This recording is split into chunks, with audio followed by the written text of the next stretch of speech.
Support the Amigos podcast and keep the Amiga goodness flowing for just $1 a month.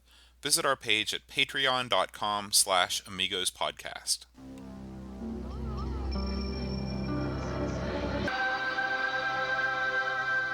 Amiga, the first personal computer that gives you a creative edge. Amigos, the podcast about everything Amiga. Amigos is a proud member of the Throwback Network, your home for quality retro podcasts. And now, here are your hosts, Aaron Dowdy and John Bodovkar Schaller. Hi everybody, welcome to Amigos. I'm John. And I'm Aaron. And today we're going to be talking about Shadow of the Beast. Ooh. But before we get on to Shadow of the Beast, we're going to do some feedback. Ooh. Dreamcatcher posted on our blog about our previous episode about Speedball 2 Brutal Deluxe. And remember how you said, did you hear the ice cream guy? And Yeah. I said no. Well, you know why? Why? The ice cream guy is not included in the CD32 version of the game. No kidding. Yeah, they took that him explains out. why we didn't hear him. Yeah, so I guess the crowd is a more realistic when it comes to cheering, you know, the background noise, but I always thought that was that's sort of the game's little happy moment. People always talk about that. And I believe the ice cream guy's voice was one of the guys that won the staff. Right. Yeah. I remember we talked about that last time. We had a couple comments. Treyguard 1982 on YouTube and Dreamcatcher both mentioned Rollerball and The movie? yeah, the movie. And, I've never seen that. And he said that that was Mike Montgomery, who was one of the guys that made the game, said that it was a big inspiration. Really? Yeah. We may have to check that. Have you ever seen it? I've never seen I've it. heard of it. I think it even got remade, didn't it? I don't know. I believe it seems like, and you know who I think was in the remake was Paul Heyman, Paul E. Dangerously, the wrestling manager. Okay. Could be wrong on that. We'll have to look into that. Yeah. We also still need to watch that movie that O'Brien's Retro and Vintage sent us. Yes. Yeah. I hadn't forgotten about that. I'm looking chops to get hold of that. Plus the Cthulhu game, but we're saving that for something special. Yeah. This summer we're gonna get to a lot of stuff.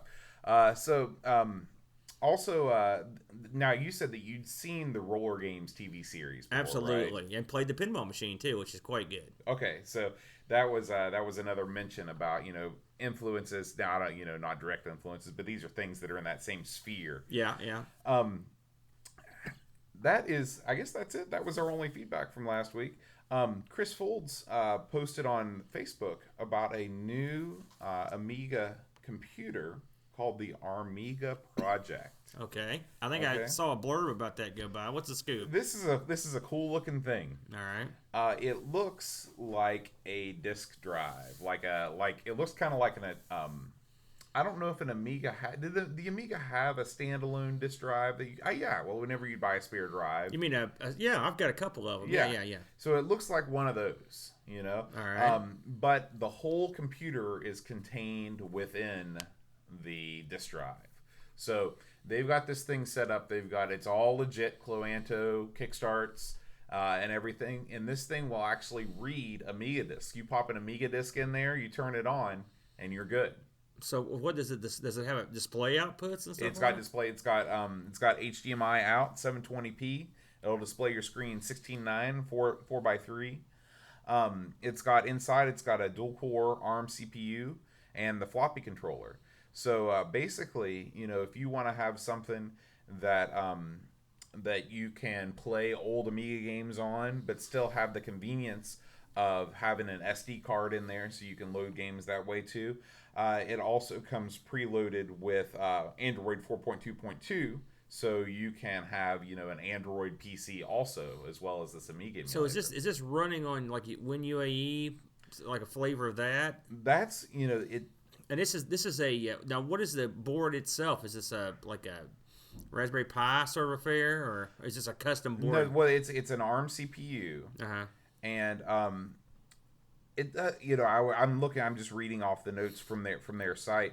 It says it's got micro SD card and USB support. Games, ADF games can be added through the SD adapter. So it reads actual Amiga floppy Yeah, disks. to me, that's the most interesting thing about this project. How because, wacky! Anybody can build, a little Raspberry Pi unit that runs WinUAE, but actually building a real floppy drive controller into this case so you can pop a real Amiga disk in there, and you can also rip ADF files from this too. That would be pretty handy, especially if you've got a lot of custom software that you've made, or pictures or songs. What an interesting project. These are for sale? Yeah, these are for sale. It's not too expensive, about $200. And it basically includes, like I said, you get that unit, and it's basically, I don't know, aside from wanting to have, a real piece of hardware, because you think about 500s usually go for about $200, don't they? Yeah, thereabouts. Yeah. I mean, and they say that what they're aiming for is to try and get something as close to an Amiga 500 with 1 mega RAM, as possible. That is quite a project. That's what technology, eh? Yeah. Where you can fit all that into one floppy drive. It's amazing. That's crazy. So check that out. I will. I'll have to have a look at that. That's interesting. I'll post it up on the blog. It's at armigaproject.com. What other news do you have? Oh, there was a bunch of crazy stuff this week, y'all. First, I'll get this out of the way.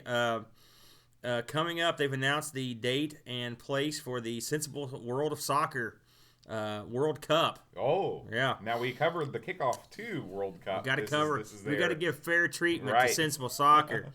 August 20th and 21st, 2016, in the Netherlands. They will. It says PC/Amiga, so I guess they're going to have the PC version is going to be represented as well. We'll post a link. The little blurb here has the website is sensiblesoccer.de.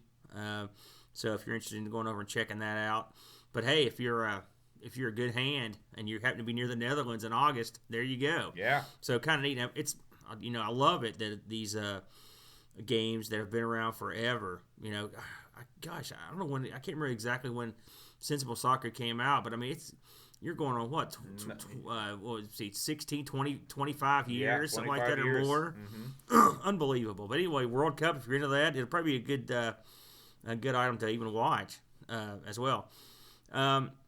This is something I just saw this come up, and I thought it was really wacky. I read this on AmigaNews.de. Love that site. It's one of the best Amiga news sites. Amiga is no longer a registered trademark in Germany. Did you read this, Bo? I did. I did read that, and I thought it was very interesting because even though it's still not a registered trademark, you can't just take it because there's some other body that is in between you and it being public domain. In fact, that body is the European Intellectual Property Office. Don't mess with those guys. They have a registration for the Amiga trademark that expires in 2018, and it's valid in all countries of the European Union. So hey, wait a couple years, go to work maybe. But odd. That struck me as kind of goofy. But last thing I've got here that I really want to cover, and this reason I say this is for last for the obvious reason that it sort of ties in with our game. Slated to be released this month is the remake of Shadow of the Beast. Have you heard about this, Boat? This is a PS4 thing, right? That's correct. It is going to be released. It was delayed until May 17th. So, in a little more than a week, this will be released on the PS4. I had a chance to watch some gameplay footage, and it looks really good. Did you get to see it at all? No, I did see it in passing that it was coming soon, but the gameplay is it's similar with a but the landscape. I mean, obviously you're talking about state of the art graphics, right? State of the art blah blah blah music and whatnot. You still play the same guy. It shows him the video I've seen. It shows him running across this bleak landscape, sort of like the one in the game we're covering. This guy has a lot more firepower than the guy in the original Shadow of the Beast. He is gutting suckers as he goes by, and I mean, ripping them in half, heads flying, blood splattering, doom. Kind of a what is that God of War sort of? I'd say that's got a lot. I've never played God of War, but I've seen I've seen footage of it, but I mean, this is a violent game. This isn't something for the kiddies. I mean, this guy's ripping suckers apart. That much said, one thing that just came out today, as far as I can tell, they announced that the Shadow of the Beast on the PS4 will include the Amiga version. Oh. So well, you'll be able to cool. play the Amiga version of Yeah. Shadow of the Beast. So, hey, that's a can't lose right Yeah, there. yeah. You know, I may so have to get one of these PS4s and check it out. after seeing your performance earlier, nah, Maybe I'll skip it. Maybe I'll skip just watch the video. But so if you've got a PS4 and you're really into Shadow of the Beast, I'm not going to even, maybe we'll have to look at that when it comes out and maybe do a little mini review. You know, I love to see stuff remade. That's not true, is it? No, you hate to see. I know. I hate when things get remade. But video games, I'm have a little more leeway. And you're taking something like Shadow of the Beast, which was a real cult hit, and bringing it back. From what I've read, the guy behind, there was really one guy really pushing for it. It's sort of a labor of love, and he's tried his best to be appreciative of the source, you know. And just the video I saw, the game looked fun, but you know, just be aware it's 2016 and people have fun by chopping junk in half and cutting off heads and blood splatter all over the screen. Time that we live in. And as I recall, blood literally splattered on the screen. I mean, like you could see it run down. It's a violent game. Thanks a lot, Moonstone. Absolutely. So anyway, if you got a PS4, feel froggy, pick it up. And hey, if you pick this up on the 17th and you are listening to the show and you want to give us a little mini review or record something, we'll be happy to read/play it. Yeah. Oh, we almost forgot one thing. I'm not an Apple guy, so I never ever under any circumstances screw with iTunes. But I just happened to be messing around this week, and I realized that our show has 0 reviews on iTunes. So if someone wants to be the first listener to write a review for us, negative or positive, whatever, listen to your heart. But it would be awesome if we just got one review on the iTunes. I don't know how many people that listen to the show are on iTunes. I don't know if, I mean, we're available there. That's about all I know. You know, looking at the downloads, there's a significant portion of our listeners are downloading through iTunes. And so, no kidding. You know, if you wouldn't mind writing us a review, that really helps us in the rankings. Right now, I think if you search Amigos podcast, we're in the top 20.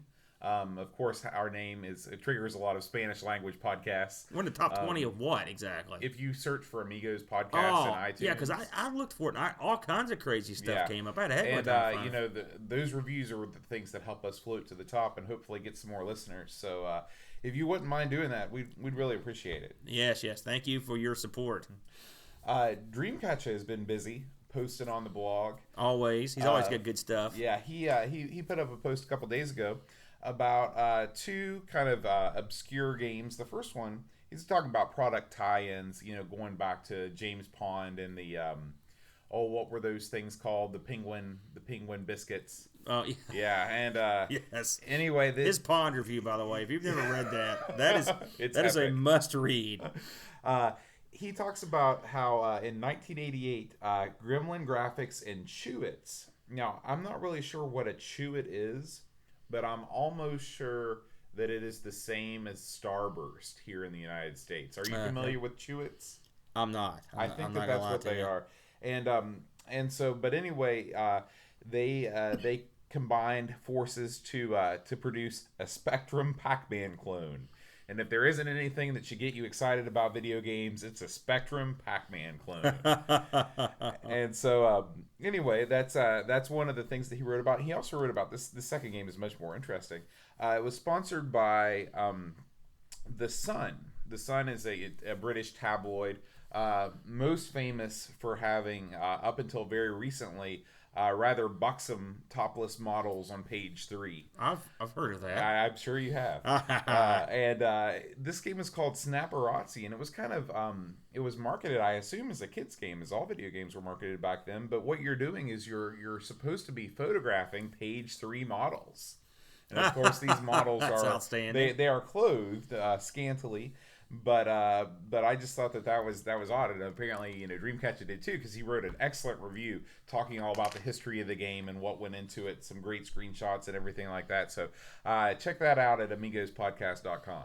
You know, one last item. I wasn't even going to mention this, but I know Boat is a big Atari guy, and I know this is an Amiga podcast, but I saw this and I thought it was interesting. And I don't know if you saw it, Bo, but Manic Miner, the classic, right, has been ported to the Atari XL/XE. Which is, I did see that. It was all over Facebook. Yes. And I could have sworn that I already had Manic Miner on my multi-card. I thought it was there. Now, we've obviously we know we've got Miner 2049er, right? The classic. And I would have bet $1 million that it was already out too, but maybe it's not. Maybe we're crazy. Yeah. We have to look into it. Yeah. So, hey, I love when stuff gets ported. Like I said, we just reviewed Karateka a couple weeks ago. Great.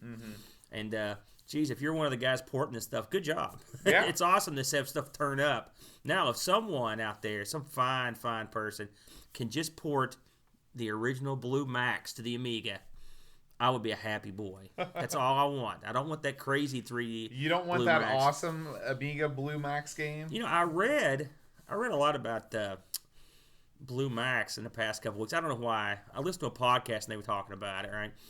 And I guess that was sort of a sequel. Sort of the same people made it. I don't mean, it's not like Blue Max. What was it? 2001. 2001. Which first of all, I didn't like that. It was not Blue Max. It was not as good. It was Blue something Max. else. Yeah. But apparently this was the next generation. Allegedly, I don't. I mean, I'd rather have I the did old an one. Amigos Plays video of Blue Max, and it was so bad I never even published it. Wow. It was- Could you learn how to even do anything? Well, you're flying around, but there's so much, there's so much flickering, and the models just look so bad. It's no wings. Yeah, is what you're saying. it's so much worse. It's so much worse. Which is probably why I like Wings so much. It's sort of like the 3D version of Blue Max Yeah, in some yeah, ways, without the ground stuff. And Blue Max was supposed to be that. It just didn't. Blue Max did have a great full motion video intro. Yeah, I did see it. The funny thing is, I've got a Donkey Kong for the Amiga, and it was a port. Someone ported it over from the C64. And the guys had a list of stuff. I think I mentioned this on the show way back. But they had a list of stuff in the intro that they'd be bringing over, or you could vote on, or whatever. And Blue Max was in there. And I've always been like, dang, why didn't they get to this? Because I found something else they poured over. It's like another arcade clone, but they didn't get to Blue Max. So if someone out there wants to bring Blue Max over, and I don't know if it was ever out on the Atari ST or anything. I mean, I know it was on the Atari computers. It was on the console, but I don't know if it was on anything else. Why it was definitely on. Was it on Apple? Did Apple get a version? No, but it was on C64. I know that. Could have been on Apple too, but I don't know. The only ones I'm sure about are, of course, the Atari 800 and the C64. I'd take that with better music. We'd be ready. Yeah. And now I'm ready for some. That theme tune for Blue Max is not too bad. It's dun dun dun dun. Yeah, is that what it is? Yeah, it's Oh no, wait. I thought it was Hail Britannia or something like that. Something weird. I think it's Handel's Water Music. Is it? Anyway, someone will tell us. Yeah. We leave Blue Max now, and we go to Shadow of the Beast. Ooh. So, Shadow of the Beast, this is a side-scrolling platform game that was published by Psygnosis in 1989. So, this is actually a later release than I thought. Because Shadow of the Beast is so iconic for the Amiga, I thought it was released closer to the advent of the system. Now, I remember when it came out, because I had just seen my first Amigas, and a guy popped it in.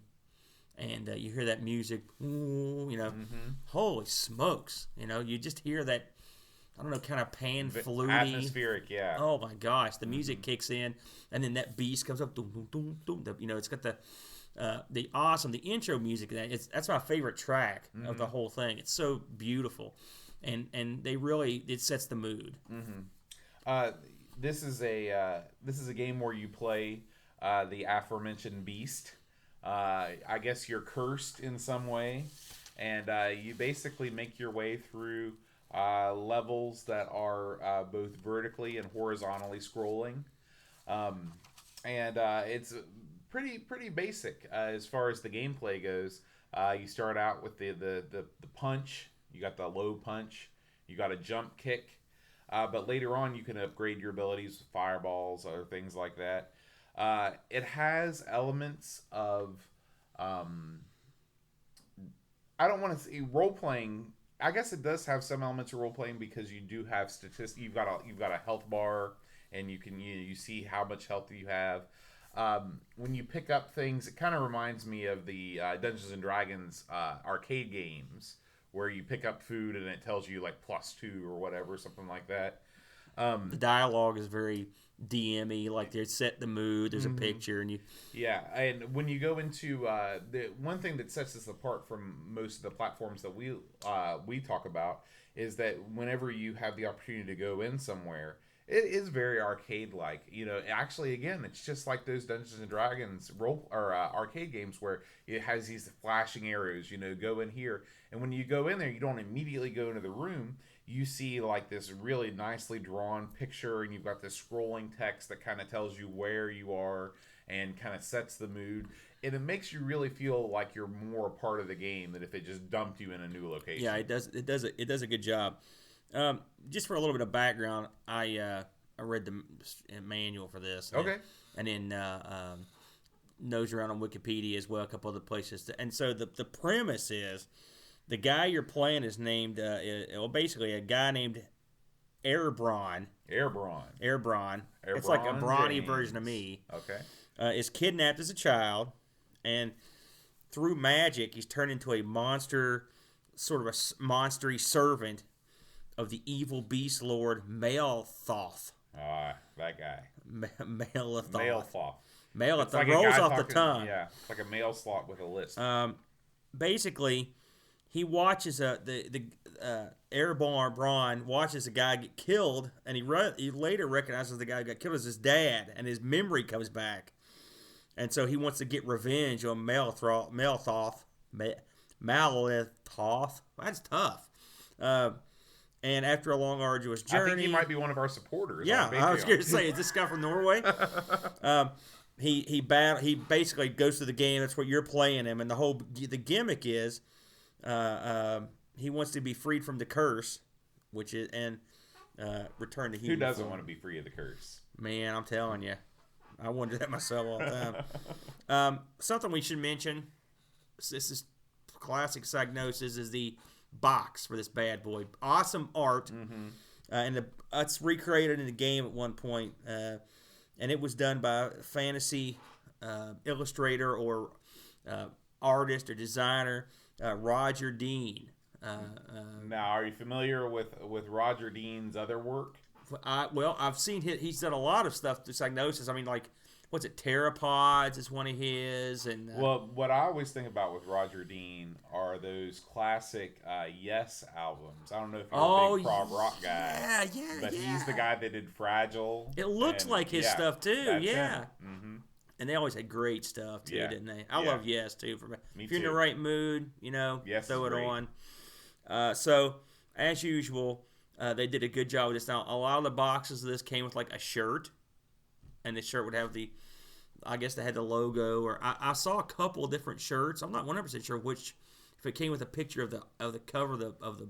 Did you see any of these shirts? I read about the shirts, but I didn't even think to look them up to see what they look like. These are hot commodities, apparently, as you can imagine. Sure. But not easy to come by. Not authentic ones anyway. I had to look. I had to look for that. But the art, and we've talked about Psygnosis. The only thing we ever recovered from them was we did Lemmings and we did. We did Blood Money, yeah. Right? So we've gotten into Psygnosis pretty well back, in some of our previous shows. But as we've mentioned, one thing that they always did was they went above and beyond, and they this box was awesome. The art was awesome. When you see the game on the box, you're like, "Holy cap, got to have it!" You know that the developer of this is Reflections, which is probably displayed when it boots up. They've done good stuff. They did a game, we're going to review this someday. They did a game called Awesome. Have you ever played that? No, but it's got I want to, yeah. This is a game, I'm not going to go into it too much because it's not about Awesome, but a game that's got cool music, and it's got multiple play variations in it that are really interesting. Are we talking about Awesome, or are we talking about Shadow of the Beast? Awesome. No, okay. So, but anyway, we'll get into that some other time. This game was 2 discs, so not bad. No. Especially if you consider what you're getting. Mm-hmm. It ran on the OCS. Ponder that for a moment. Well, 1989, The ECS hadn't come out yet, had it? In '89, yeah, I think it was out by then. It came out. It was definitely out in '90. So I'm not exactly. I think I have to go back and look. Don't give me timeline stuff, Bo. For God's sakes, I don't know what day it is. The guys that coded it was your same basic. They did pretty much all the reflection stuff. One of the guys, Martin Edmondson, he pretty much did all reflection stuff. A guy named Paul Howarth, he did all three of the Shadow of the Beast in a game called Ballistic, which is another pretty interesting game. The musician, let's talk about this guy, David Whitaker. What a stud! He did a heck of a job. He if you look at his roll call, he's done it all. Just to pick out a few things, he did Shadow of the Beast, Alfred Chicken, which is a popular game, Bad Company, Lemmings 2, Gunship 2K. He did both the Xenons. Didn't you guys hack the Alfred Chicken customer service line or something like that? What? Isn't your brother involved with something like that? I mean, I don't know what he did. I've never heard that one. Okay, we'll leave that for another time. But Whitaker also did one of the games we've reviewed in the past, Fright Night. The music, which the opening for that was actually, the music was really awesome. I remember that, yeah. It's funny, the review I had, for whatever reason, this is not something they usually put up, but they had the original price of this debuted at, which was £24.99. That's what so it's not a bad deal. That's probably about average, I'd say. I think it's probably for that time on the upper end of the scale. Now let's go through this a little bit. But what did you think about it boots up, you see the opening, it loads, and you see that first screen. What did you think? Because you'd never seen this until this point, right? Well, in some ways I was prepared for it, because when, even though I'd never seen or played this game before, you hear about the parallax scrolling. Right. And I was not disappointed by the parallax scrolling. It was as parallaxy as you could get. It's insane. The game moves very quickly. The frame rate's very good. I like the fact that you are free to explore both to the right and to the left from when you start. Most games you just have to move to the right immediately. Right.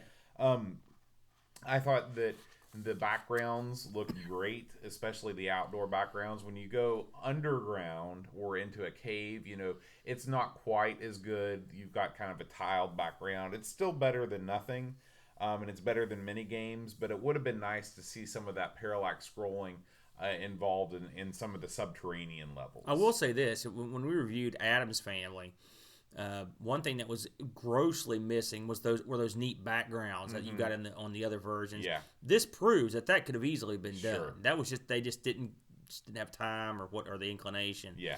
Because there are the subterranean backgrounds on this look fine. They look good. They look and like good. I said, there's not that parallax feeling, but there's a lot going on. There's a lot of big beefy sprites moving around. Yeah, the sprites are well animated.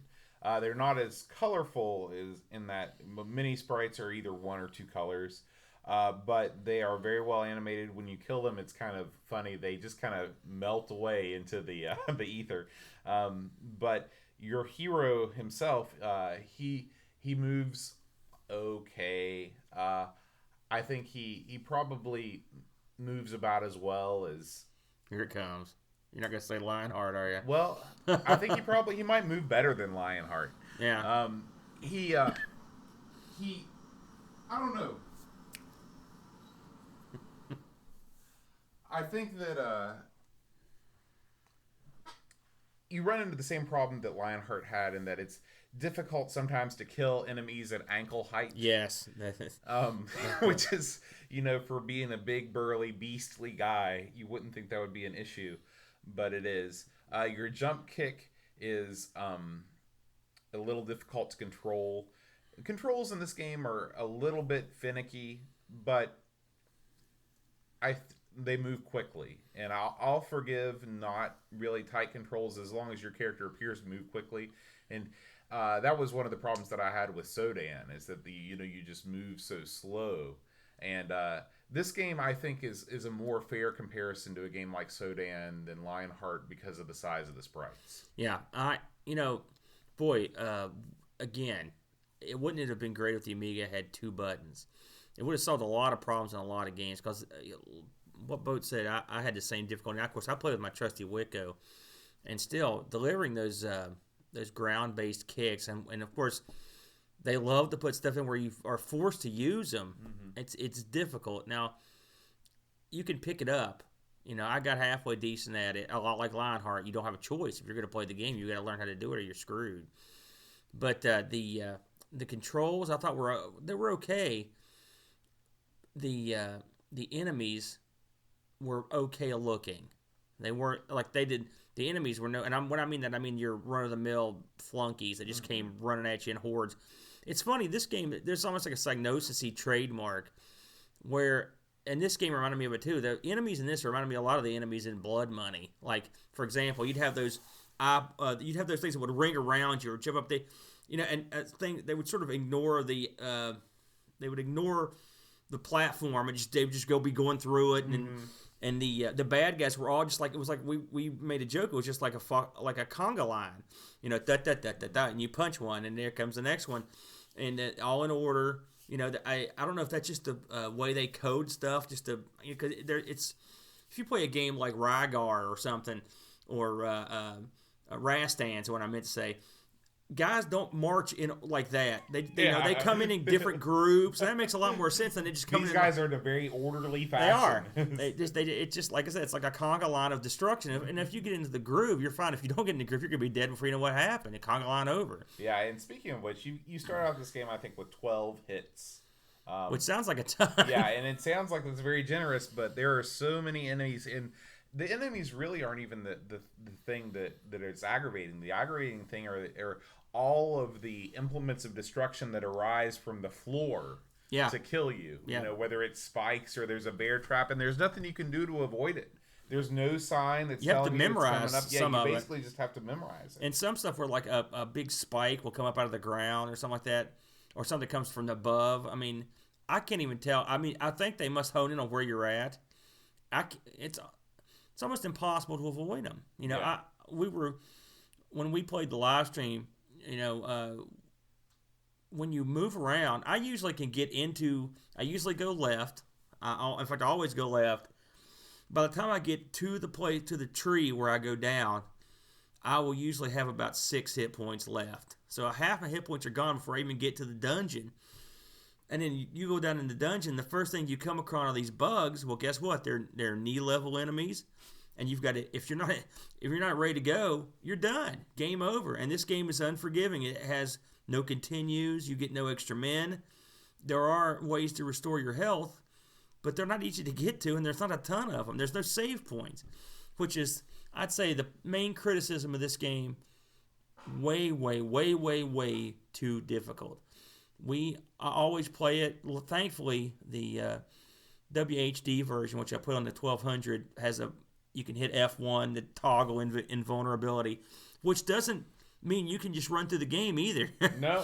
I mean, we just played a game with my invulnerability. Yeah, you can't get hit. Even when you're invulnerable, you can die. This game is, when you think of all-time hardest games, this one's right near the top. Well, Psygnosis is probably 4 out of the 5 spots on the list. They hated their users. Yeah. They hated them, and they wanted them to die repeatedly.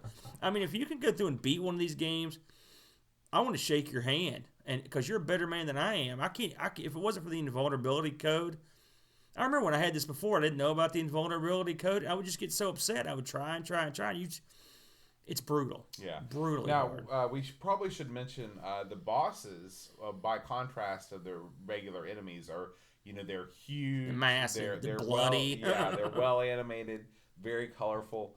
So there's no disappointment on those bosses. And also another thing this game will do, it's more than happy to let you go and look like a jerk.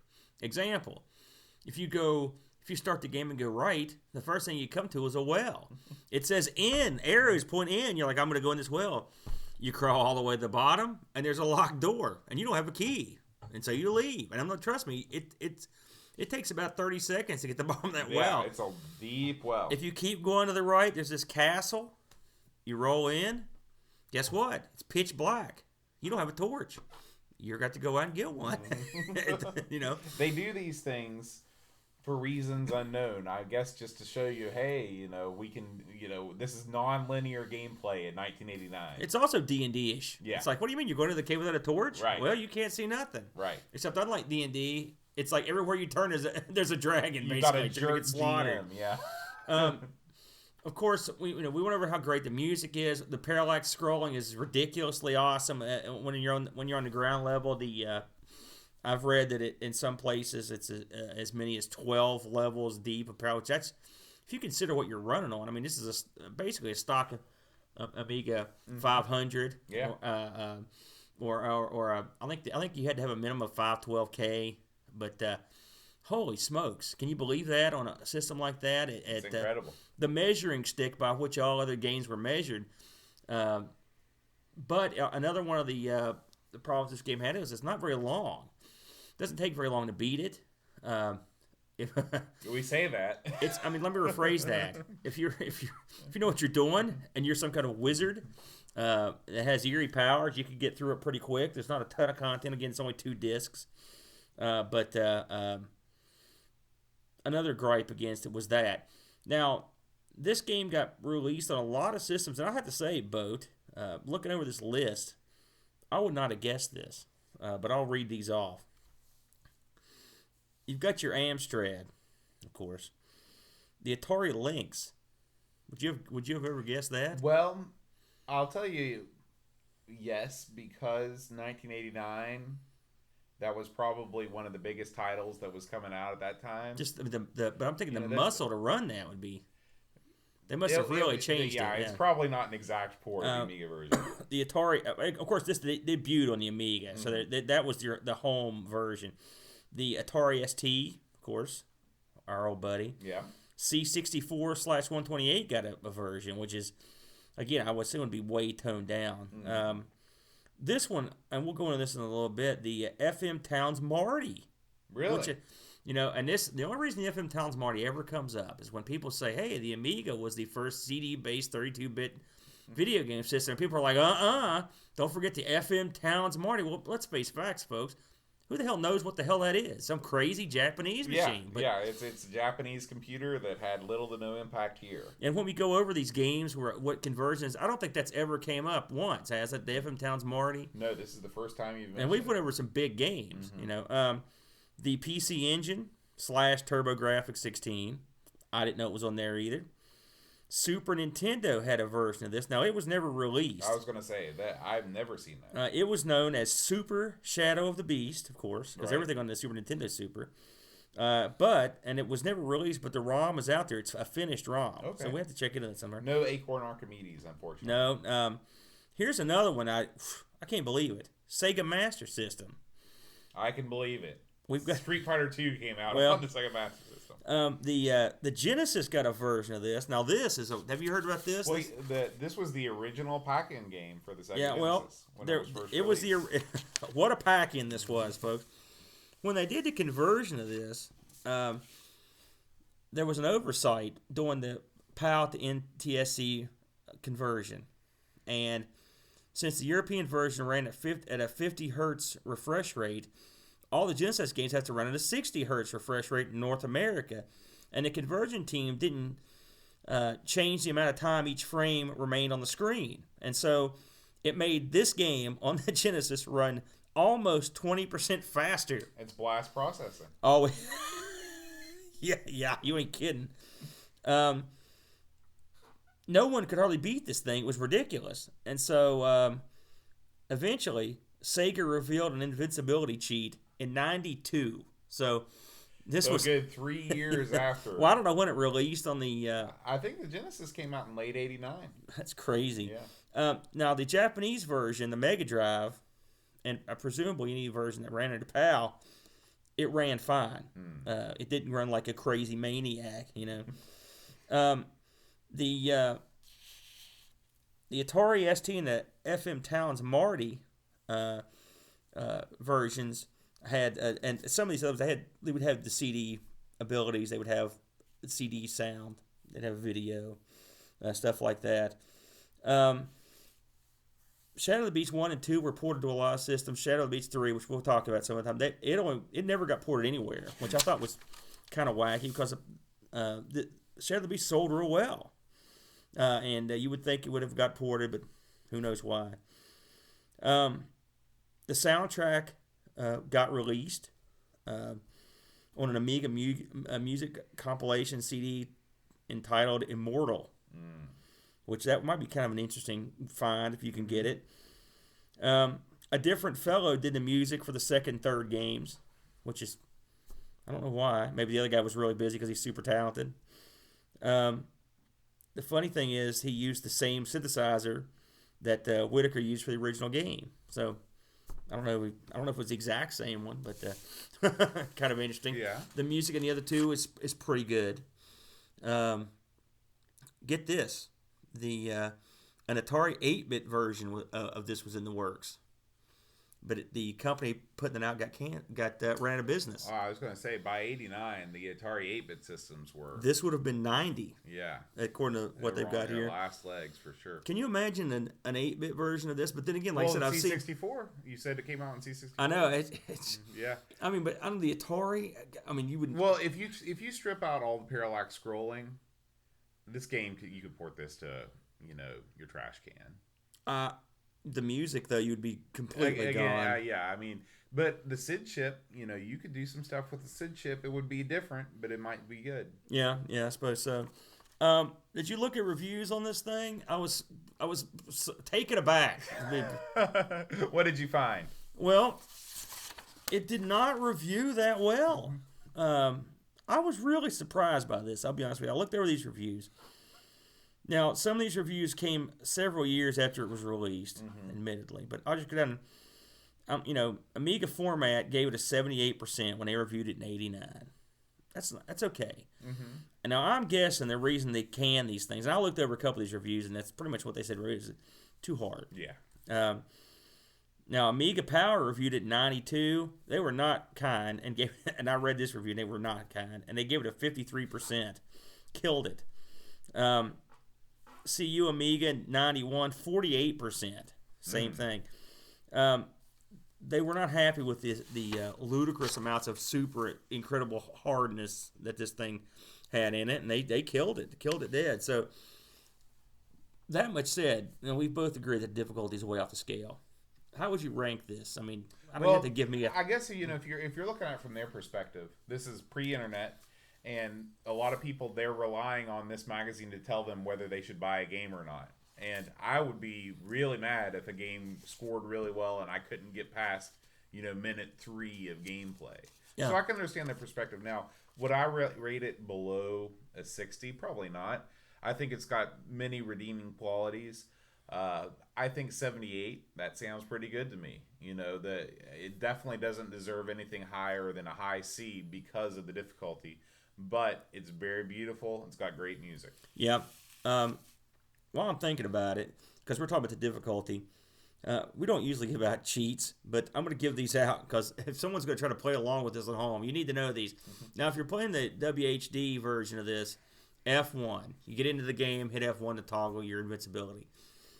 If you're playing the plain Jane disc version, to get unlimited lives, hold the left mouse button and the right mouse button, plus fire at the title screen until they tell you to put in second disc. You'll be unlimited man. If it was me, I wouldn't go with unlimited man. I'd go with the invincibility. Yeah. And that is hold down fire, plus left mouse button at the final introduction screen where the game's loading.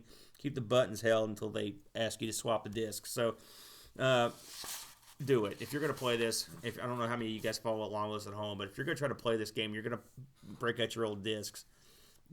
Unless you're a real stud. Hey, if any listeners out there are really good at this game and can go through it without cheating, I'd love to hear from you. If anyone's beat this without cheating, I will put you on this show and we will shower you with glory and praise. I'll be the first to shake your hand.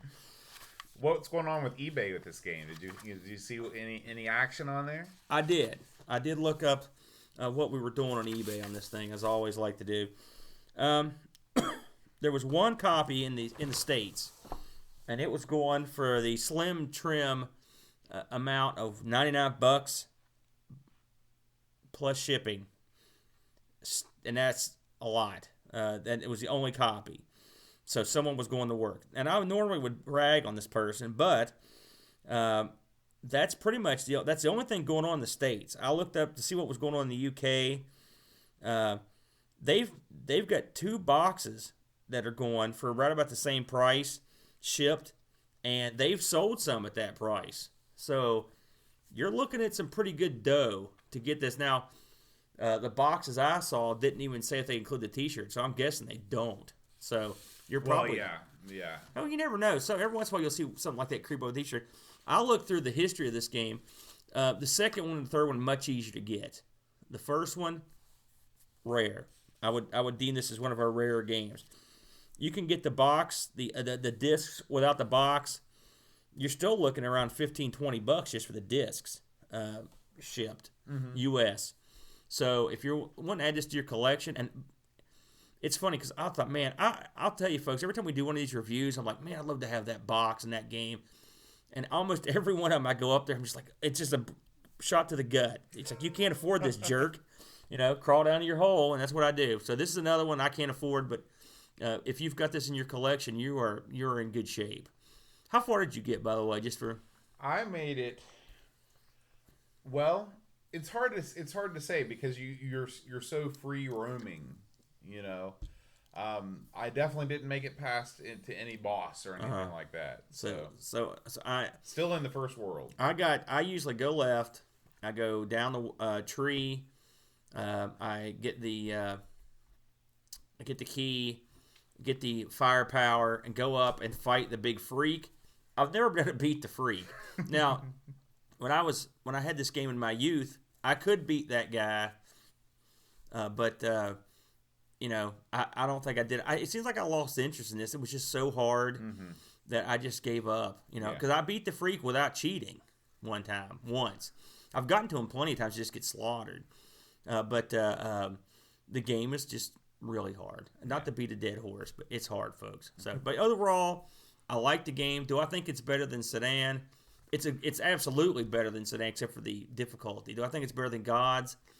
Gods is more playability to me, since we were talking about the comparisons. It oozes everything that I love. Again, it's too hard and too short. Yeah. Well, Aaron, next week, I thought we'd change things up a little bit, go in a different direction. We're going to review a Mac game. not that far afield.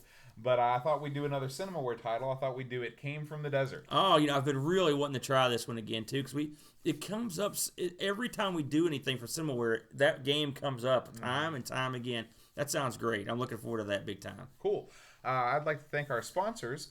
I'm going to do it in song form this time. Oh, boy, there go the sponsors. Colbjorn Barman, Mark McDonald, Adam Bradley, Chris Folds, Will Williams, Daniel Bingston, Zach Zimmerman, O'Brien's Retro Advantage, Chad Halstead, Brett Dowdy.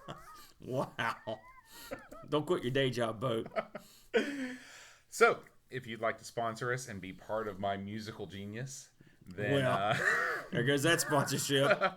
Then give us a shout over at patreon.com/Amigos podcast. We thank you one and all, and we thank you for listening. Until next time, Adios.